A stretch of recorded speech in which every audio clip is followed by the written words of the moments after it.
Hello, everybody. Welcome back. Condasher here. Let us begin to read this one. I think this one is just long enough that we could probably stomach it without being too long. From Clarice Ogawa, reply, Liam Burke status to Martin Hatch. Sir, given the very recent events at the dry docks, I now see exactly what you mean. Clearly you were right about Burke's loyalties being more fickle than they appeared. Of course, we have plenty of unanswered questions about how it came to this. To begin with, I don't see why Burke would be involved with Joyce. There's no way he did it out of some kind of an altruistic urge. There has to be more to it. We know Burke didn't divert Joyce's transport, since whereabouts at the time are accounted for. There has to be somebody else involved too. I'm looking into it. To Clarice Ogawa from Martin Hatch. Clarice, I understand why you consider Mr. Burke an asset to our future plans. Unfortunately, while he is an exceptional individual, he is less suitable for the kind of duties you have in mind than he may be immediately obvious. I'll explain. Yes, he'd been trained as a striker, but Mr. Burke was disqualified, and for good reason. The men we have chosen to be strikers have strict physical requirements, a certain moral flexibility, and the kind of killer instincts you have to be born with, cultivated to a fine degree, a ferocious knack for survival. Mr. Burke certainly has some of those qualities. He wasn't disqualified from the striker program because he lacked them, or because he couldn't wrap his head around the technical aspects of operating the technology. In fact, his performance was exceptional, so I fully agree with you that he is an impressive operative. But strikers, by their very nature, have to be made aware of Project Lifeboat and its purpose, at least on a general level, and that means they have to be able to accept its implications. Unfortunately, Mr. Burke has a deep attachment to his wife, and the fact is that even if we brought Mr. Burke in, that wouldn't guarantee a spot for her in the program. To be blunt, we don't need any more nurses, and we're already at capacity overall. We need Mr. Burke, but we don't need his wife. Mr. Burke would never accept that, particularly now that Mrs. Burke is pregnant. Therefore, it's vital that he doesn't understand the nature and scope of the threat we face. As for having him play a role in other aspects of future developments, I suspect that despite his seemingly immoral nature, Mr. Burke may have other qualms he's not consciously aware of. If he ever has to truly make a choice between conflicting loyalties, he may take a stand on principle and elect to act against his own best interests. That's not a chance I'm willing to take. To Martin Hatch from Clarice Ogawa. Sir, I've been thinking about Liam Burke. I know you've been working closely with him for a while now, and he's been useful, but there's an assignment we can't use him for because of his insufficient security clearance. For instance, having to keep him in the dark about much of what will happen at the university, about the stutters we're expecting, about where to lead. Makes him a far less effective field operative than I'd prefer and causes quite a bit of logistic difficulty, given that he's still going to be a part of the operation, and frankly, it feels wasted potential. I'd like you to consider the possibility of bringing Burke into the fold. He's completed most of the striker training, and even though he didn't finish the program, he made an impression on me as a tremendously capable asset.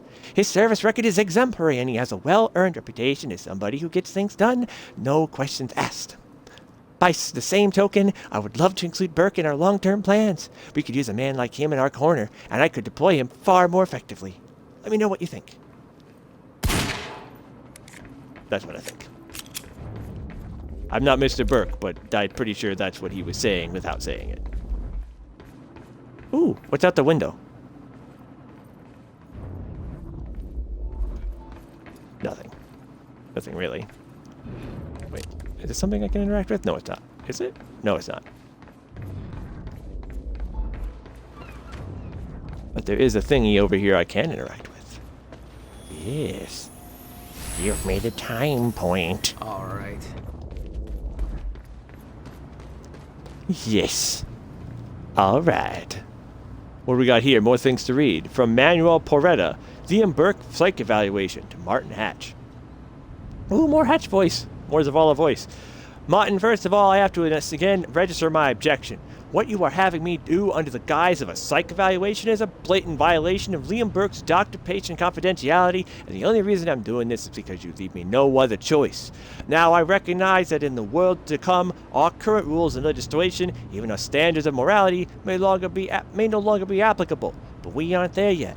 You and Mr. Serene are placing the long-term mental well-being of hundreds of individuals in my hands, and I'm telling you right now, if they don't trust not only me, but the system that put all of us in our particular positions, there's no way we can recover from it. On to Burke.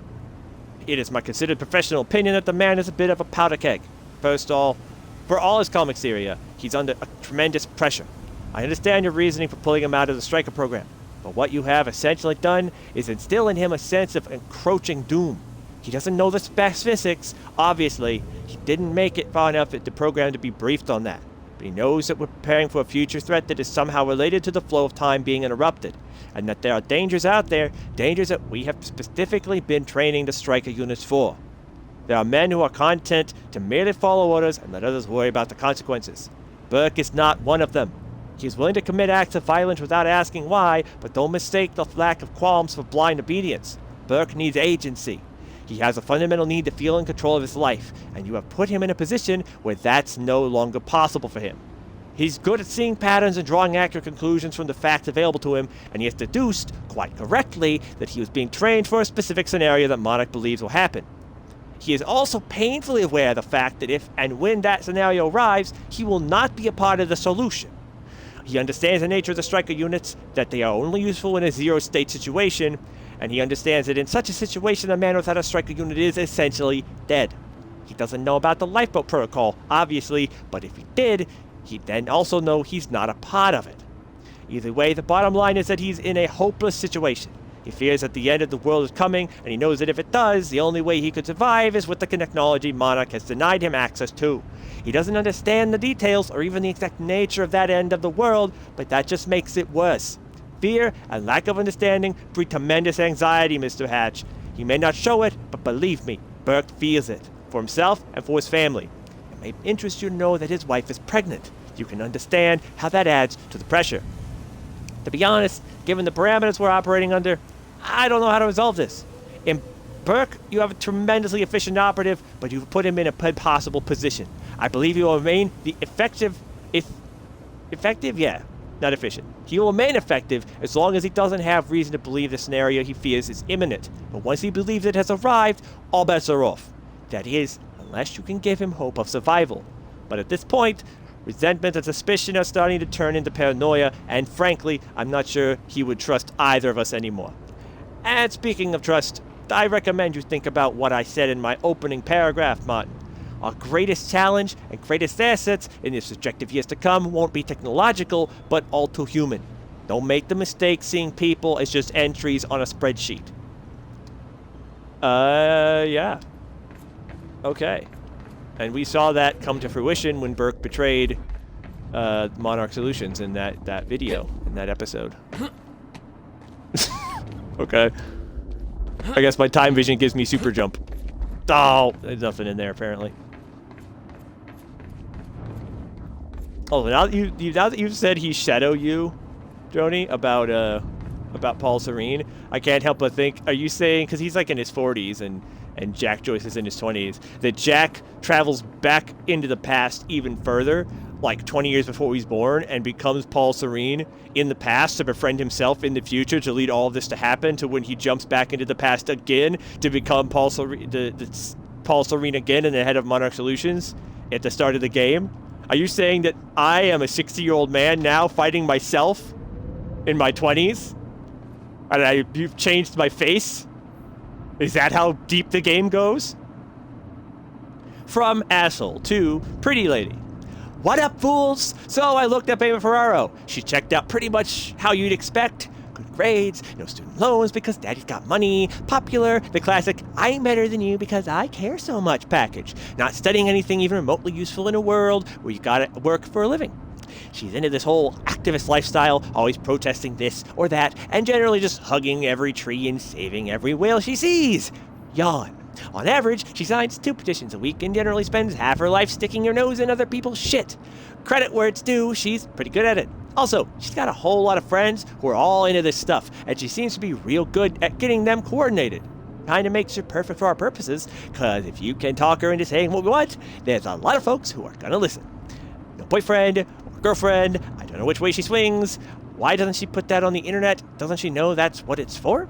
But there's that family of hers. Looks like she's got real close ties. So if we need leverage, that's where you'll find it. You may want to make sure she stays on our side, though. Like I said, she's pretty popular with the rest of these people, and if they get the idea that she's been screwed over, they might just get pretty mad. You know how these neo-hippie, bleeding heart hipster types are, always up in arms about something. Holy shit, I'm glad I'm not in school anymore. Charlie.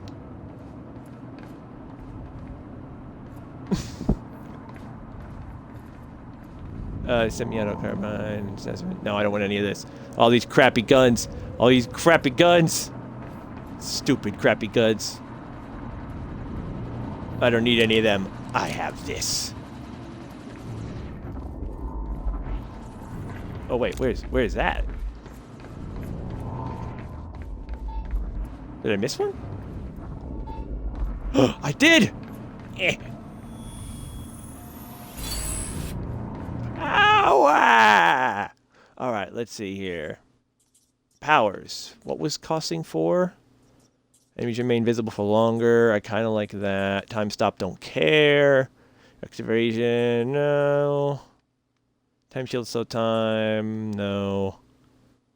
Blast takes less time to charge. 6? We're gonna do that one. Boop. Alright, that's it. Yes. Now we can see enemies for a lot longer time after we reveal them with our special eyes. Elimaflopter! Man, it sure is nice of them to not immediately start shooting with all their big guns and stuff. Paul! Stop! Come back, damn it! Don't.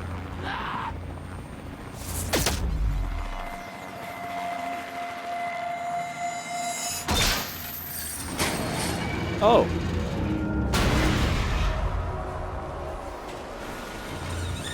Okay.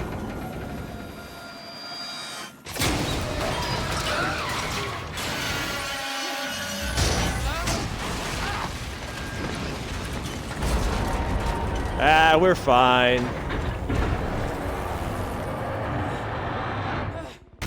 We'll be fine. Time likes us, see? Time is good. We're good friends with time. It's why we got time powers. Gotta move.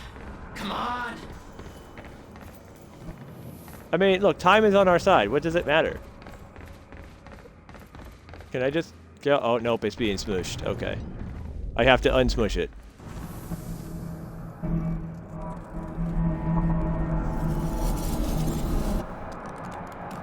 We have unsmushed it!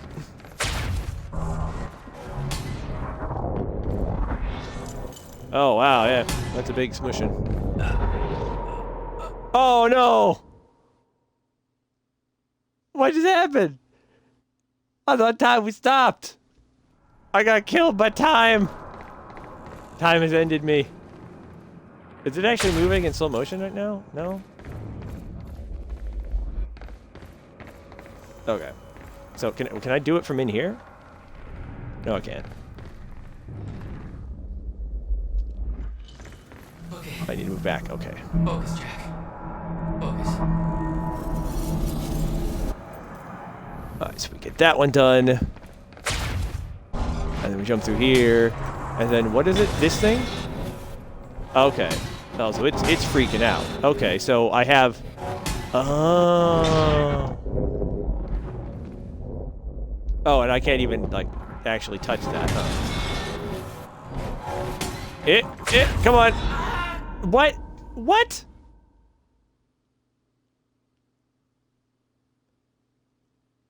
What just happened? Again, it just threw me into a wall. When I did my dodge, it dodged me into a wall for no reason. And it also wouldn't let me dodge when I was underneath it. Isn't that like the whole point of dodge? Okay. So we could dodge through this. We can't dodge through this?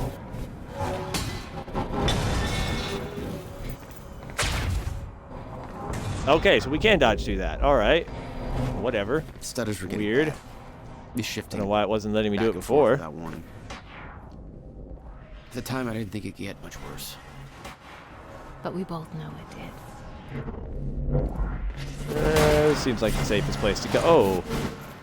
I see. That's gonna hurt. Only if it hits me.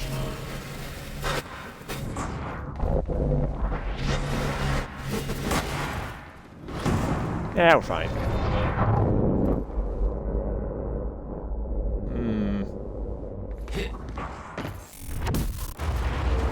Oh.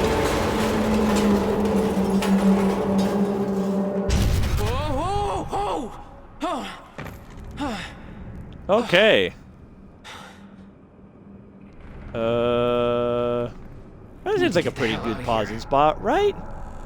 Yeah, we're gonna keep like navigating our way through this time parkour trial in the next part. So thank you so much for watching. If you've enjoyed this, feel free to click on anything else on my channels.